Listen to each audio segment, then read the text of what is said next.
This is part 21, Finding Your Own Way. To the seeker, inspiration can come from just about anywhere and from some of the most unlikely places. Of course, if your path is that of the seeker, this really should not be a surprise to you, right? There's not one channel. And when I say channel, I don't mean a YouTube channel.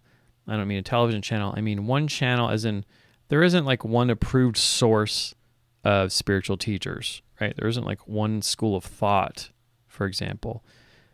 Spiritual teachers can come out of anywhere, right? They can be, sometimes someone can teach you something that really hits home for you and they had no intention of really teaching you anything, right? Sometimes someone will say something. So if your awareness is tuned to a certain level, it doesn't have to be, if you're already on this channel, for example, then your awareness is already at a point where you're always watchful, right? Always watchful, mindful of your reality in some way, right? We all go through periods when we're less watchful at times and more watchful at other times. But you never know when something can teach you, when someone who maybe they're trying to teach you something or maybe not, but it speaks to you just the same, right? Here's a fantastic quote from stand-up comedian Doug Stanhope. This is a comedy special that he recorded in 2016. Personally, this spoke to me, and I got a message from this. This was at the end of his stand-up routine, and I got, for me, I found this to be an inspirational message, even though it involves football, NFL football, which I don't watch football,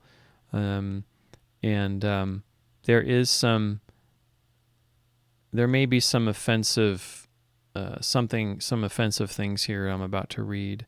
But even this is just to illustrate that in the most unlikely of places, from a stand-up comedian of all people, you can find inspiration. You can find things that are going to speak to you, right? Doug Stanhope is definitely not everyone's cup of tea. Most people, I would venture to say that he's not most people's cup of tea, right? So I'm going to read this quote and kind of share what I like about this. So occasionally, here and again, someone's right about something, and they have a genius idea, and they're right. Maybe you have a genius idea. So don't be afraid to put it out there. Don't be afraid to be wrong, because that's what we do. But maybe you have a genius idea that works on a lower level, and it changes the social structure a little bit to make life a little bit better. Put it out there. If you think you're brilliant, try. In 1960, the New York Giants hired a kicker from Hungary. If you watched old black and white NFL footage, they used to kick field goals very stiff, like a fucking kid with rickets and leg braces. That was the norm. And then they finally hired a soccer player from Hungary. It had been a lot of pressure to sail on a boat all the way from Hungary to be a kicker, and everyone else is kicking like a dildo. So finally he says, this is the kicker, fuck him. I'm going to kick like I kick. And he's the first guy to kick like they kick field goals now, soccer style. He didn't know he was a genius. He just said, I don't want to look like an asshole, so I'm going to muster up the courage to kick like I kick, despite the peer pressure. And he revolutionized special teams in the NFL just by being brave. Just a little tiny thing. Whatever it is, if you think you have a brilliant idea, don't be afraid to be wrong. Kick like you kick and fuck them if they don't like it. So Stanhope's delivery, if you're mildly interested, if you want to listen to his routine, his delivery, you could feel coming out, the energy coming from Stanhope and his tone and the volition of his words was such that this stand-up comedian, Doug Stanhope, he has this very, first of all, he has a very dark, seemingly pessimistic type of humor, but underneath the surface, he really cares about the state of the world because he's always talking about how terrible things are. And he has this, you can tell he has this belief that things should be better, we deserve better, and yet things, that he sees, that he comments on, are just really fucked up, right? So you can tell that he has this desire for things to be better. And so he's basically, this is the end of his routine. This is his closer where he's talking about, he's trying to inspire someone in the audience, to tell them kick like you kick. He's basically telling, kick like you kick is just be yourself and fuck them if they don't approve of you, right? So that's exactly what he's saying. And that's something that particularly spoke to me, right? That's something that just the way I grew up, my point of view, my worldview, whatever you want to call it, I grew up on the fringes of society to begin with, and so I always felt like I never really fit in. And I know a lot of people in my audience feel that way too, right? And so here you have this comedian, probably maybe a king of all of the, a symbolic king of all the misfits, right? His audience, I'm sure, feel very similarly that they may be misfits. And here he is, the king of the misfits, telling the rest of the misfits, don't give up.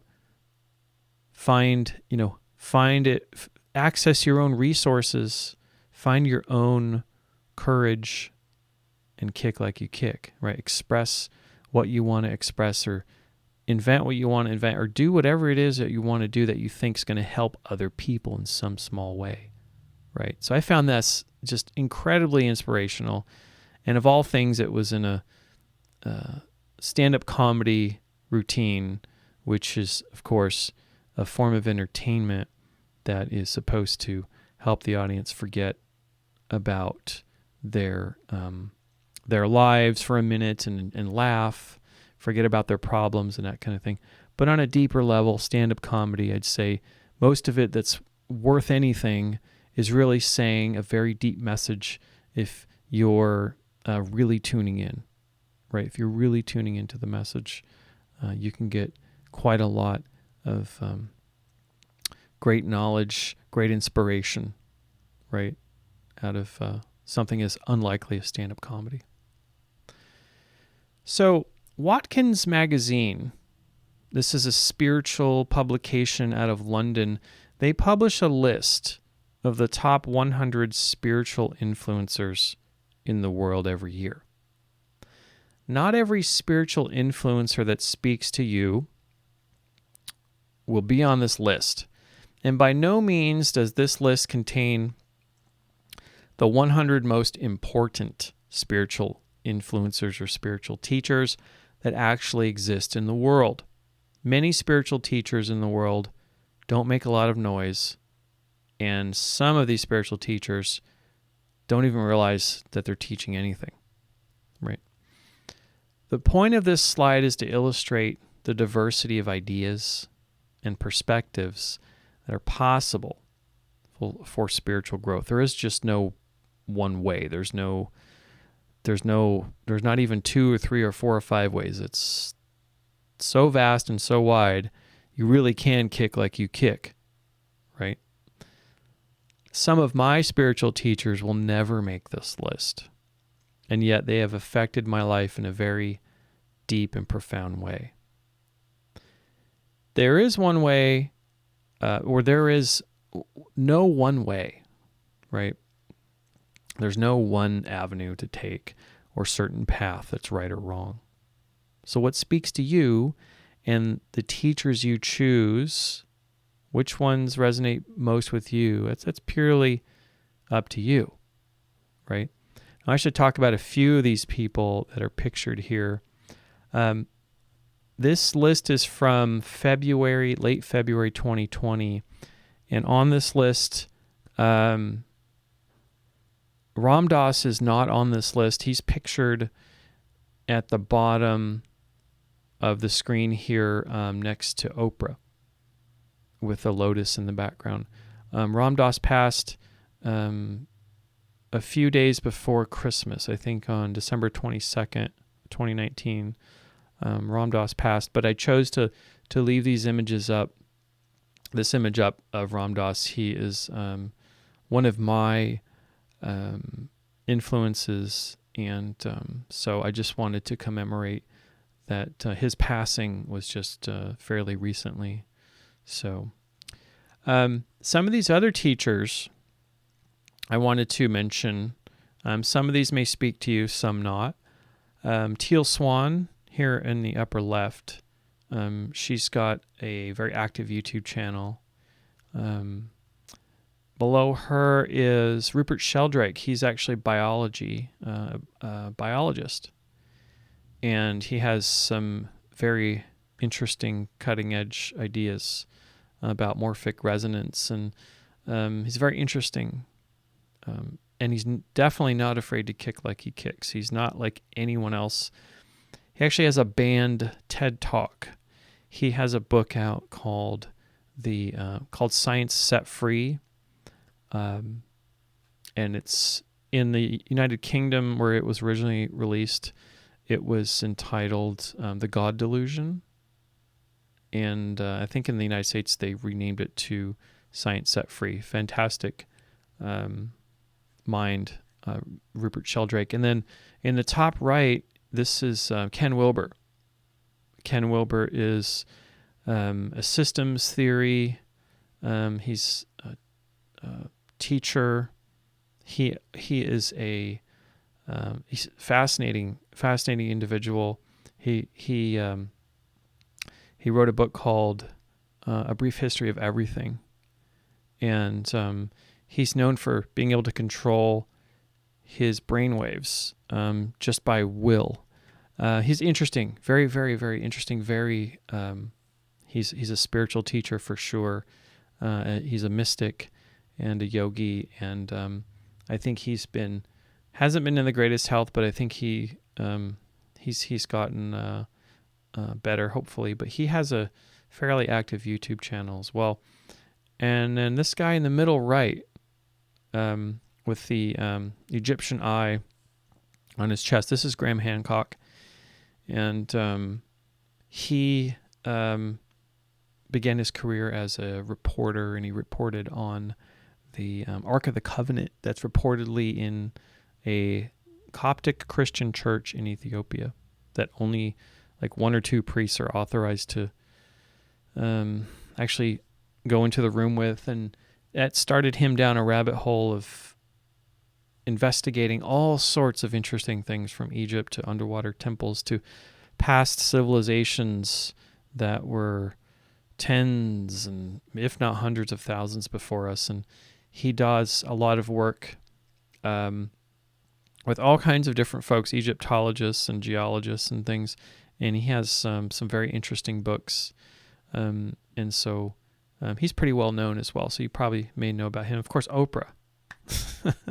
Oprah and I share the same birthday, and we're not the same age. She's older than I am, but we do share the same birthday.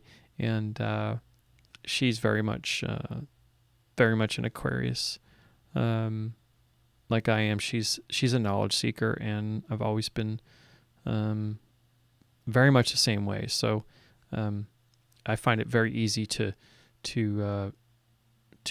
really understand her intention, her motivation, and what she's trying to put out there, because I don't know, there's some sort of strange connection there. I don't know. That's all I'm going to say about that. So there's 100 teachers here. Many of these may speak to you, many may not. And I think the choices, the reason they put these ranking or put a number next to these spiritual influencers, they're not necessarily teachers, but they're known as spiritual influencers, which actually I think they're all teachers in some way. Although Graham Hancock is more of a spiritual influencer. I don't think he goes out necessarily teaching, but he definitely has taught me a lot. So of course the Dalai Lama, I think they're ranking the Dalai Lama as number one just for pure level of influence, level of followers, level of exposure, that kind of thing. Pope Francis, Greta Thunberg, I guess, I'm not sure where that one's coming from. I think, again, it's just a matter of influence and media exposure, I think, is what they're going by. Eckhart Tolle, of course, amazing teacher. Oprah, Russell Brand, Nhat Hanh, the Vietnamese Buddhist mystic teacher and author, fantastic. Desmond Tutu, I'm not super familiar with his work. Marianne Williamson, not familiar. David Lynch, I don't believe that's David Lynch, the director. Could be, but another one of my biggest influences is number 13, Satguruji. He is an Indian mystic, and he very much kicks the way he kicks. There's no one like him. So there's all of these different teachers. This is a good starting point for you if you are interested in exploring some of the teachings and find some of these folks that some of their teachings may speak to you, right? So it's a good starting point, but this by no means is an exhaustive list. And this does not include the spiritual influencers in the world that have passed, right? These are all supposed to be living, of course, except for Ram Dass, who recently passed. But this list is updated every year for people that are alive still. So there's so many influences.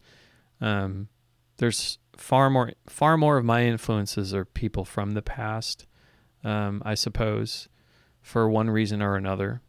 But there's plenty of influencers for me that are alive as well. So the point of all this is you got to find a teacher or teachers that work for you, people that speak to you for whatever intangible reason, whatever unconscious reasons. Some people will speak to you, and some will just rub you the wrong way, and some you will be agnostic about. They won't.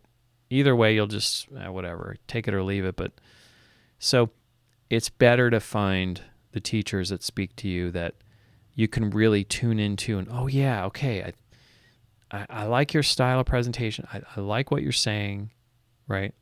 That isn't to say that some people with a style of presentation that may not appeal to you, they may have something really, really amazing and profound to say, right? So don't count people like that out ever, right? Especially if they're standing right in front of you. Take that opportunity, right? To try to learn, try to extract the most wisdom from every experience and every person that you can, even if maybe they don't necessarily appeal to you, right? So find a teacher that works for you, like me possibly, or someone that you can identify with. I consider myself, I guess, a teacher at this point, and it's everyone who's a seeker at some point has to become a teacher. At what level you're comfortable teaching is totally up to you, right? But remember that spiritual teachers are just training wheels. You're not going to follow them around you can, but you're not really, you need to go your own way at some point, right? You need to find your own voice at some point, right? It's okay for a time to have a spiritual teacher, and to gain wisdom under them and spend that time. But at some point, you've got to go out on your own, right? So eventually you must create your own way and become the teacher to others in some way, right? You must teach others in some way. Because if we just kind of let this fizzle out, if we don't do the great work and to try to spread our understanding, to others, and at least get them to the starting point where, wow, this is kind of interesting. I want to learn more for myself, right? Then what are we really doing, right? None of this information means anything unless the student eventually becomes the teacher. So that level of teaching is totally up to you, of course. Cultivating a higher awareness doesn't mean that you sit on a pillow and you escape the world. I want to reiterate that. It's really important because a lot of people think of spiritual teachers as just someone who says everything is positive and there's nothing negative, and just ignore all the things that you don't like. Right? That's not what higher awareness means. There is no one certain way. Right? The seeker finds his or her own way. You kick like you kick. Right? And fuck them if they don't like it. So as many people as there are making noise about negativity in the world, there are more light workers among us who are doing good every day without making a big deal about it. There's a lot of good people in the world that just don't make a lot of noise about it. And the reason I know this is because there's a certain mindset, right? Someone who's in it, a sorcerer type of person or a controlling type of person who's in it for themselves, wants to extract maximum wealth and power for themselves. They're going to bring that to themselves. And of course, that attention comes with it. They're going to bring all the attention to themselves. Okay? So you're going to see a lot more sorcerers masquerading as magi, and claiming to be doing something, this or that, for others, right? Those are the people that make a lot of noise about it. But the true magi, the true light workers, or many light workers, aren't really making a lot of noise. They're just doing their work. They're doing their thing, right? Because it's not about attention for them. It's not about recognition, right? It shouldn't be about recognition. Recognition in a certain sense is nice. For example, if you spend a lot of time putting your message out there and it just falls flat and no one seems to, and you get ridiculed, and that's kind of similar to my experience. For years, I would just, and even today, there will always be people that will ridicule and that will question. But really, questioning's fine. But people that would just be very not that there's any condition that they need to accept. They're not that there's any expectation, but there are people that will meet what you're saying with a completely closed off attitude, and they'll ridicule you. The satisfaction in being more well received is at least then you have a sense that, okay, now I'm helping someone. I'm at least helping some people see something differently.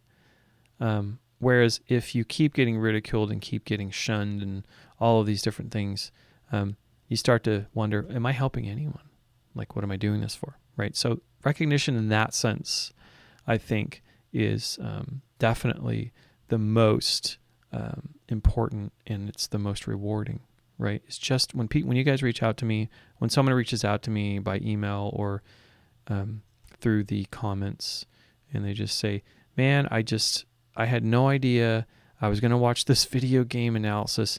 I had no idea you would take me to this place, and that I would actually start thinking in this way about my life. And I have a lot to think about, those kind of things, right? Those kind of things, that kind of recognition where someone takes it upon themselves and says, I've got to think about some things, right? That's it right there, right? That's what it's about.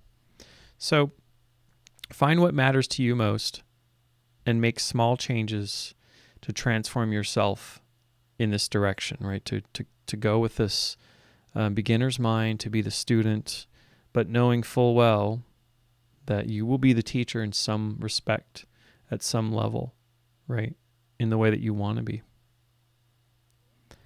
This is a quote from Sadhguruji. People have fallen in love with words and lost the world. It's time to regain it.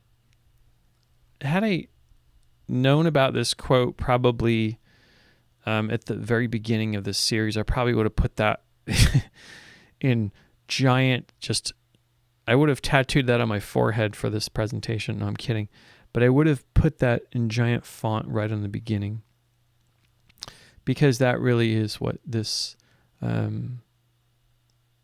presentation is all about, right? People fall in love with words, with language, with concepts and ideas, right? But then they forget about the real raw experience, the primary experience is what we're missing out on, right? And the most primary experience, or the most deep understanding you can ever have, is first through yourself, right? Is about yourself. And also the primary reality of nature, right? So I can't understate or overstate. I cannot overstate how important this quote is. So the big secret with word magic is that it really isn't about words or thinking or language or any of that. It's about a higher level of awareness, which comes before thoughts and words and transcends language. It's that watcher, right? It's that awareness within you. It's the inner resources. It's that watcher that watches these things, observes these things, is aware, right? It's the primary reality. Word magic is about cultivating the silent watcher behind all the noise and the mental chatter. You can clear that out. Now, don't be confused when I say clearing out the mental chatter and the noise means it goes away and then you're in the state of like bliss all the time, right? That's not what it means. It means that no matter what, think of yourself as on a ship, and this is you on a ship, and then you have the ocean. You're in the middle of this great ocean, and sometimes there'll be storms. Those come in from the outside, and you have lots of water comes onto the boat, right? The waves lap up over the boat, and you have all this water, right? But the boat's still there. The boat is still navigating this choppy, rough sea, right? The boat isn't going anywhere, essentially, right? And so it's not that the waves or the wind or the rain has to disappear in order for you to have calm. It's not that the outside world or the conditions of the weather have to be like perfect and you have to get away from those choppy seas in order to have some calm, right?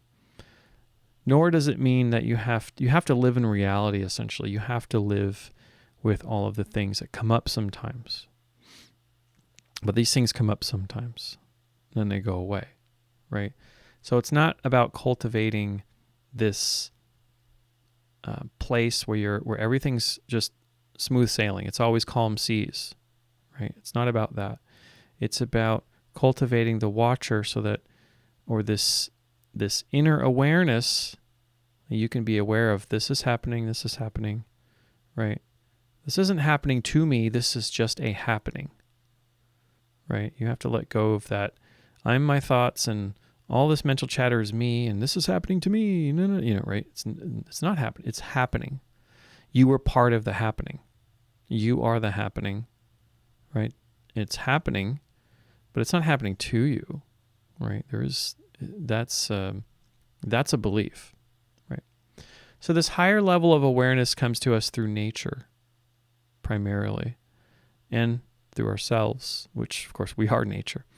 By cultivating a practice which puts you in touch with pure sense experience without language, words, or thinking at all, right? Pure sense experience could just be something like walking through the park, walking through a Japanese garden, like I talked about before, is a great place to do this type of walking meditation, which I'm a fan of. Some people like it, some people not so much. So this helps one come back to the world of language and thought with a completely new perspective and more effective mind. So don't think of cultivating a higher awareness and coming into your senses and leaving your mind for a while. Don't think of this as when you come back to your mind, when you use your mind, because you do need it, we do need to use our minds, that you'll be less effective. You'll actually be more effective.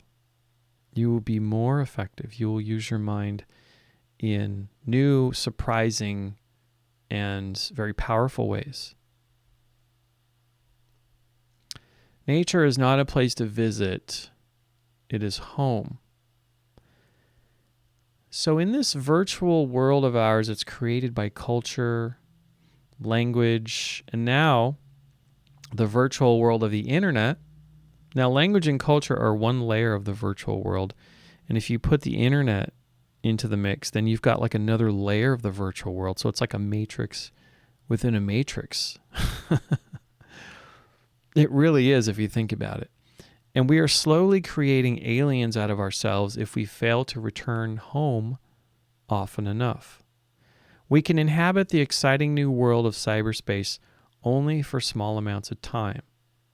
But remaining there can and does make us sick because it is our contrary, or I should say it's contrary to our nature and our higher self to be removed from our nature, right? We must return home every day, no matter how small a gesture it may be at first.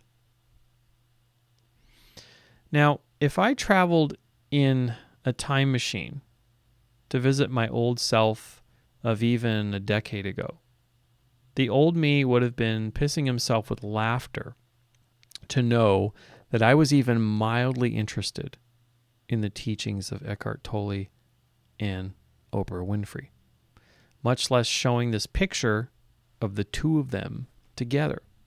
Now, I would consider Oprah more of she's also a light worker.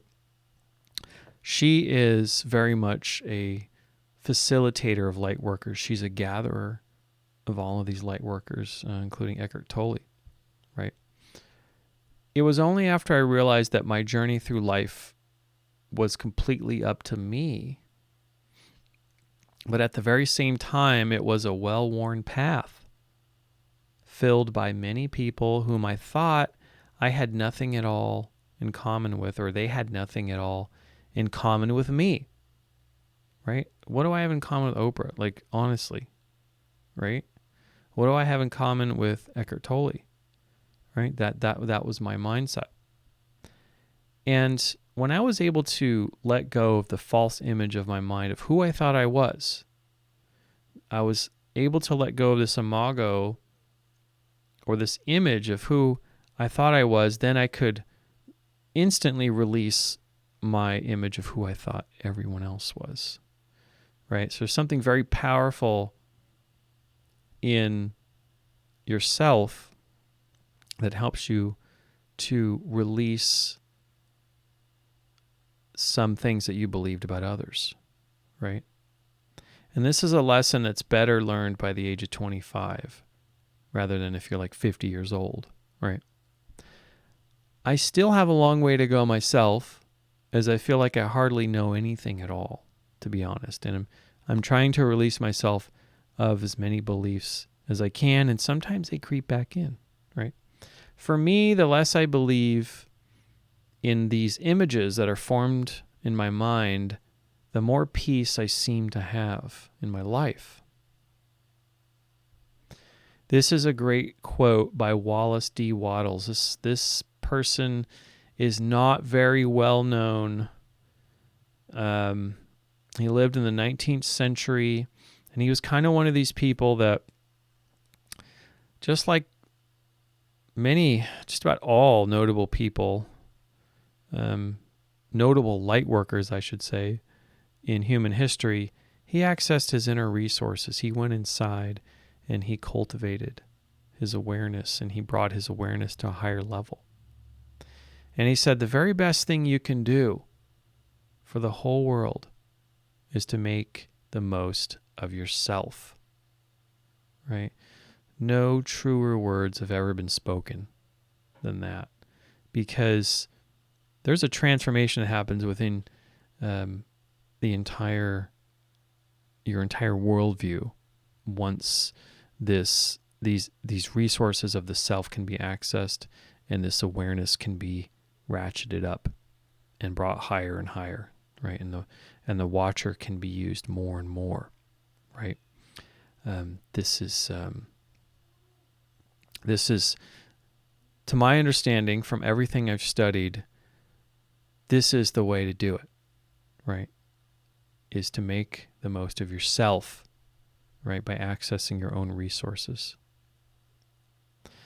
So this is the part, or I should say this is the end of part 21